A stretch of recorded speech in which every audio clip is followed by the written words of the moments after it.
Hey, what up? How y'all doing tonight? Woo! Good to be back here. Yeah, so my buddy came tonight, so I thought I'd tell one of his stories real quick. He was in court recently, and he was like, look, they were at the point where they ask if you have anything to say, right, before sentencing. And he was like, look, you know, can I just speak from the heart real quick? And the judge looked sort of surprised, and he's like, okay, sure, I guess, yeah. And then my buddy goes on to just go on a complete tangent, just a story from his childhood that has nothing to do with the court. They're like, all right. That cracked me up. Anyway, you guys like, I really like old humor, like stuff, the kind of jokes my grandfather would tell make me laugh sometimes. Like this old guy is hooking up with an escort, and they have sex like a bunch of times. And, you know, after like one of the many times, she's like, you know, how did you have sex like 11 times? You must be in your 90s. And he goes, we had sex 11 times? Yeah. Oh yeah, another good old people joke that I fuck with is you got, so a man comes home to his wife with flowers, and she goes, oh, what, now I'm supposed to spread my legs? And he goes, you don't have a vase? Like for the flowers? No? Okay. So a blind man walks by a fish market, and he goes, hello, ladies. Yeah. I like expressions, but what I like even more are malapropisms, and messing stuff up to sound funny. Like, you got Steve Urkel, and he goes like, did I do that? I was thinking it'd be funny if he was gay, and he'd be like, did I gay that? And then he would, like, I don't know, back up on the older guy, Carl's dick or whatever, and then Carl would be like, go home, Steve. Some shit like that, I don't know. Or instead of back in my day, you could have like black in my day. Black in my day. Anyhow. Oh yeah. I think people who can only conceive of New York existing and nowhere else are pretty funny. Like, I had a travel agent recently try to help me get a flight to Cincinnati, and she's like, Cincinnati? Where's that? New Jersey? Like, no, what the fuck are you talking about? Basically, New Jersey, there's New York and New Jersey to people from New York, and anything else outside of that just does not exist. It's just outside of the known universe. Where is that, New Jersey? Yeah. Let me get into some impressions. Anybody fuck with mob movies? Just me? Yeah, hell yeah. Woo. Yeah, I fuck with that shit. I love The Sopranos. Yeah. You got Tony, right? He's very stern. He's like, oh, Christopher, I'm Italian over here. What? Fucking, let's eat meat off the counter and shit. Oh, I'm fucking mad at people again.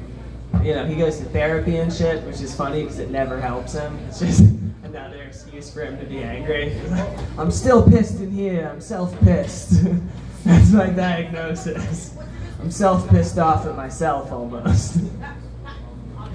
And then you got Christopher. He's like, oh, I don't know if that's a real disease, Tone. I think you should wait for the therapist to diagnose you. And he's like, oh, shut up, Christopher. Yeah. Speaking of Italians, you got De Niro. The key to a good De Niro is it's all like any Italian actor. It's about the hands, right, and the face. You gotta really, you know, scrunch your face together like you've forgotten how to breathe. You're like,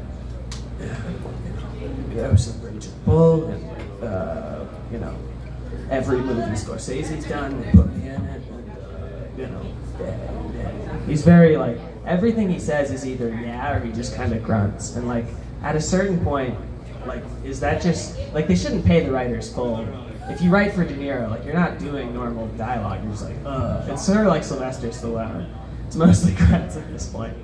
Pacino is the same, but he's more like, he has, like, you can tell he has a bad back, too. So he's always like, a true enemy is yet to reveal himself. Oh, shit, oh. What was the line again? He always has a backache out there. Poor guy. You got Regis Philbin. I fuck with him a lot. I used to watch Who Wants to Be a Millionaire. I wanted to be a millionaire as a kid, I fucking tell you that much.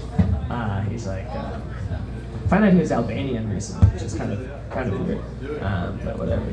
I always thought he was Irish for some reason.